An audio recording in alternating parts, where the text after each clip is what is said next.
Hello everyone, and welcome back to Wood Fire Smoke. Today we're going to be cooking something special. The Snake River Farms 17-pound gold Wagyu brisket. I didn't mean to really kiss that.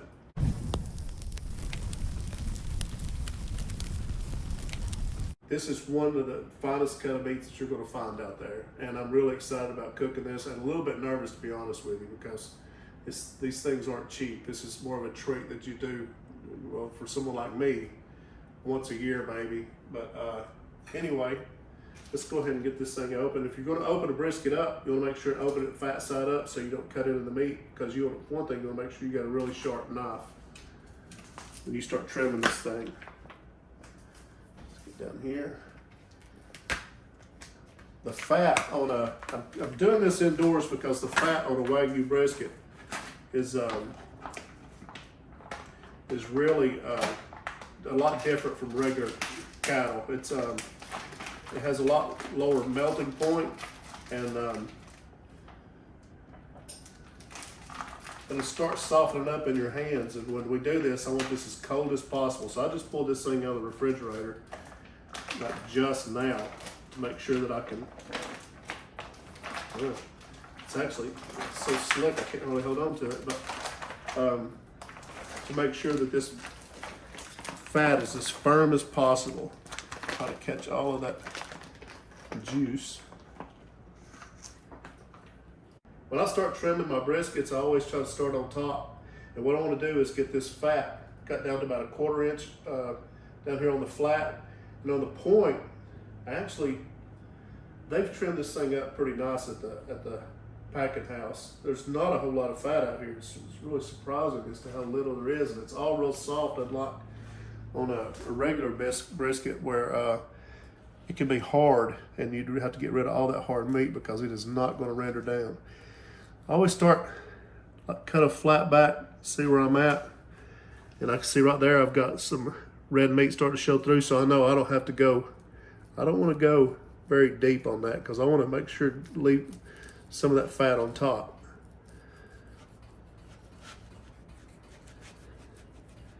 I'm going to save this fat because I've got plans for that later on in the cook that I'll show you a little later on.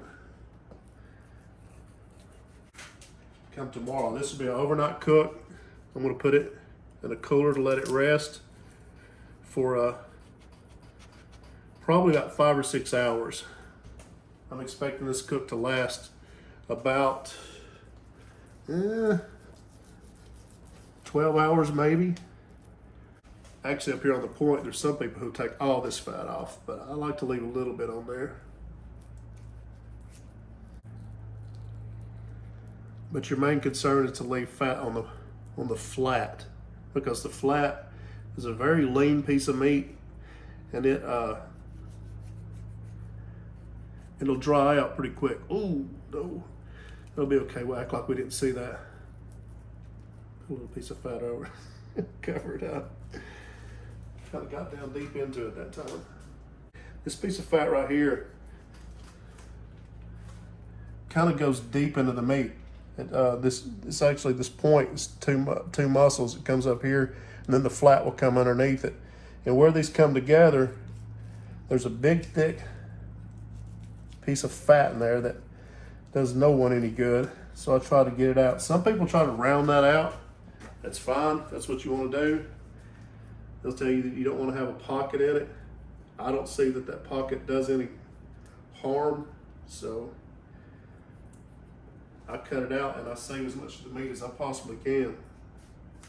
Now I'm going to take a little bit more of this meat off the point because I do want to expose a little bit more of this meat so I can get some good bark up here. I'm not going to take it all the way down, but get it down to maybe where we can see some lean underneath there. Snake River Farms, I don't know if all of you are used to them, but they produce some of the finest beef in the country. And a lot of people in the competition circuit, they buy exclusively from Snake River, but there's other places, of course, you can get it.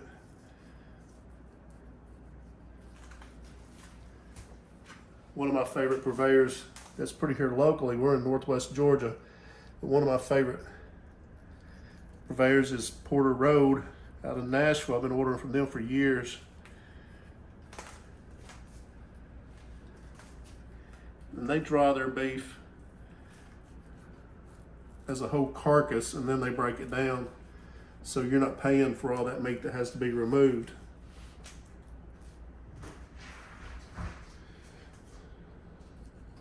I'm gonna kind of round these edges off a little bit.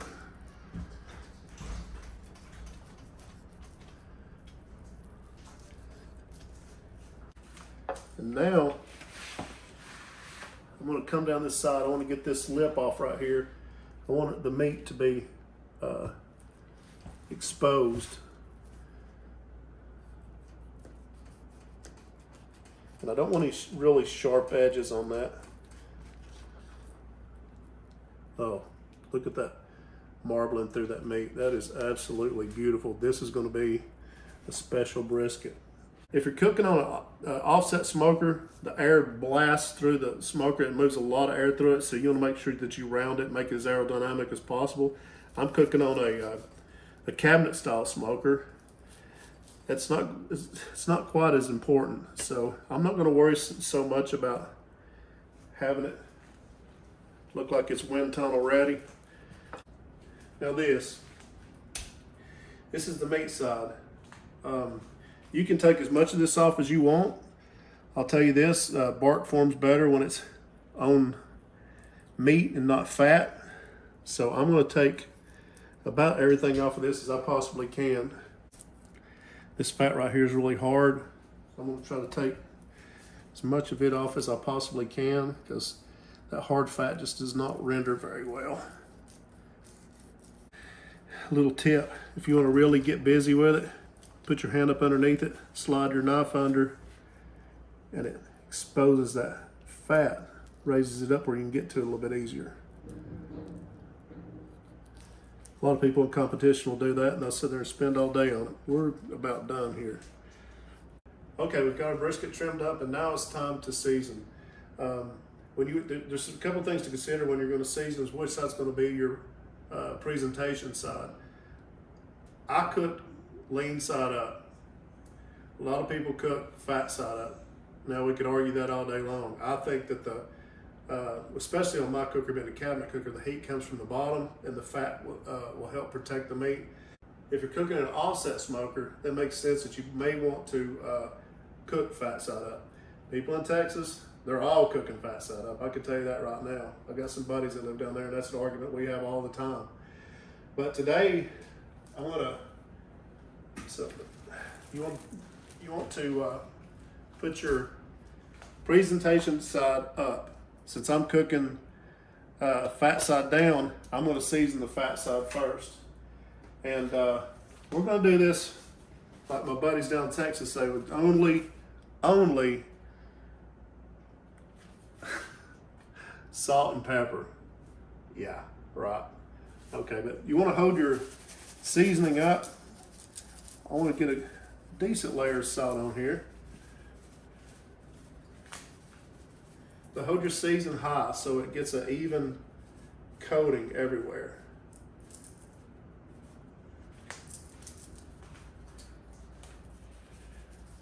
Okay, make sure you get the sides all the way around. You use your hand to help get the salt up on it. Now for the pepper.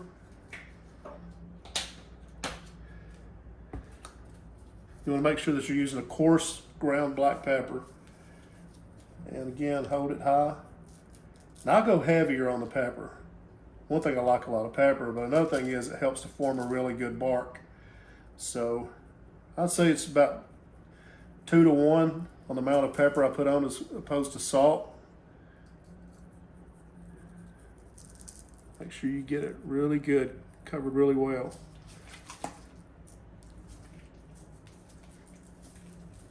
Get those sides.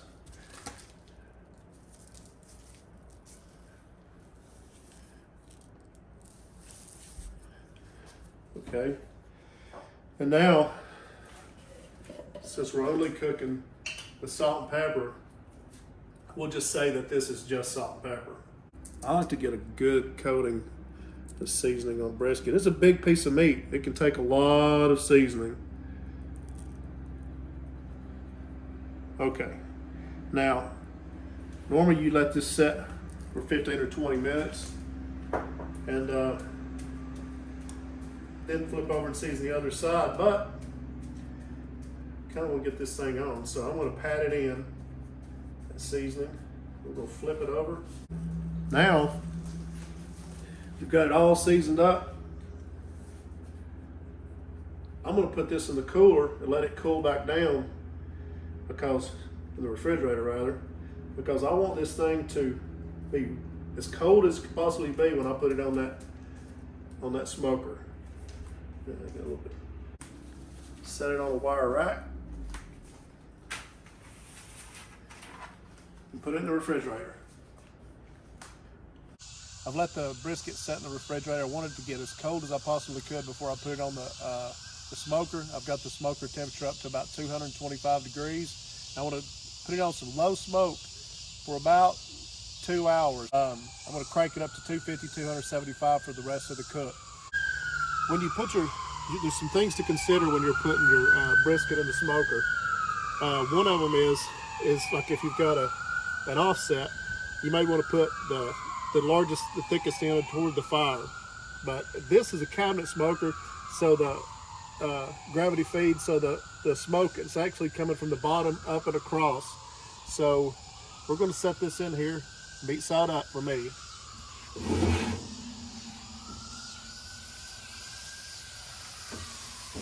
My smoker clean, I'm going to put a pan underneath it to catch as many of those drippings as I possibly can.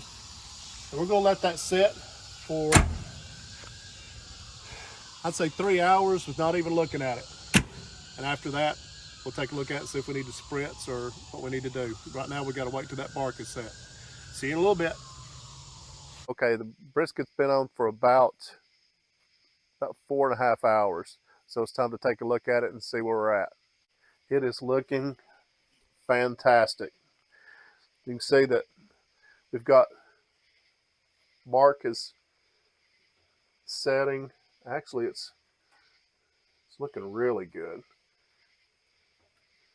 It's not dry, so I'm not going to fool with spritzing it, because right now it's looking pretty good. I'm going to go ahead and check the internal temperature, see where we're at. 178.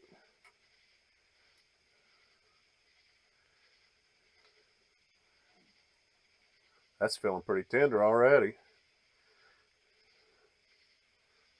Wow. We'll check to see where the fat's rendering. Oh, it's feeling really good too. Feeling really nice. I'm probably going to give this about 45 more minutes, and then I'm going to get it wrapped up in some butcher paper. We'll get it back on to finish the cook. Hello everyone, and we're back. It's been about an hour since we last checked on the brisket, and the bark, as you remember, was forming really well. Now it's time to, I believe it's going to be time to wrap. We're going to need to look at it and make sure. Okay, it's probing at 183. So that's right about where I like to wrap them. I like to go mostly by look, as to where the bark is set. And it's looking really nice. The bark looks amazing. The fat's rendered down really nice. Man, my fingers are sliding up through it there. I'm so excited about this brisket. All right, to wrap, what you'll do is kind of center it in the paper. Got 2 pieces of paper here. We'll pull it over.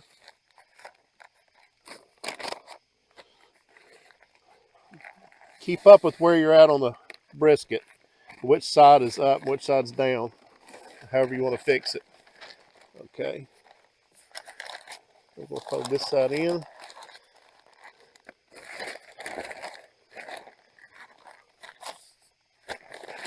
We want to keep this tight as we can.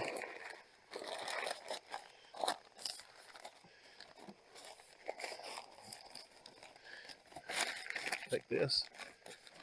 Wrap it. Well, kind of need to be Spider-Man here, or Doc Ock. There we go. And that's a good wrap. Now we're going to put it back on there, and we're going to leave it till it becomes probe tender. I'll probably check on that again in about an hour and a half, see where we're at. Because the temperature's been coming up really well on this thing. That Wagyu, the fat is different than on a regular brisket. And it's rendering down a little bit faster. So I think this thing's going to cook a little quicker than what I initially thought. We'll see you back in about an hour and a half. Hello everyone, and welcome back. Today, we're at day 2 of the cook of the Wagyu brisket. Just for the record, I've got this in the foil boat method. I didn't cook it this way. I just cooked it wrapped in butcher paper. I just put this in here because I take my briskets and put them in a cooler to rest, and it's just to keep my cooler clean, make clean up a little easier. But let's see how we did. Oh, by the way, I put it in a cooler and let it rest for about 5 hours. When you cut a brisket, you want to look and see how the grain is going, because when you're going to cut the flat, the grain on the brisket goes 2 different ways. On the flat, it'll go this way, and on the point, it will go this way. So, and it ends right around in here.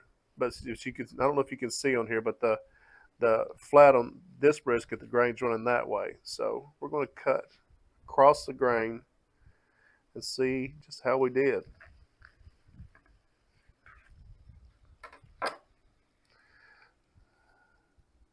Oh, so juicy. Thing looks beautiful. Let's go ahead and see if we can get a couple slices off here. You're going to cut your slices about pencil thick. Oh, this looks so good. It's so juicy. Got a pretty nice smoke ring there. I think you'd agree.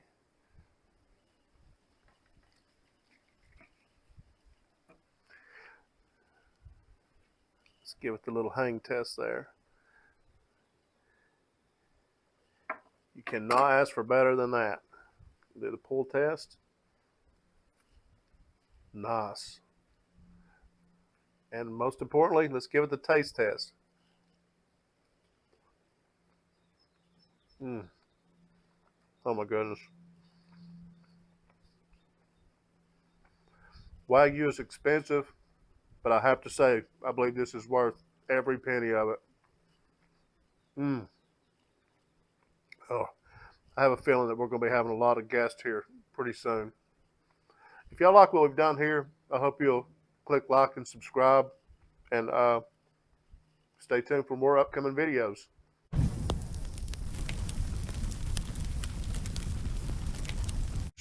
Sitting out here and enjoying this fire on a warm summer night, listening to the crickets and the cicadas, and gotta say, heard a couple Sasquatch yells out there in the back 40.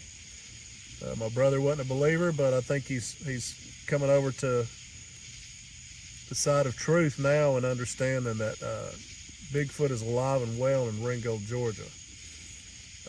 And I think he likes Wagyu brisket. He's not getting this one. I can promise you that. I'll be on guard the rest of the night.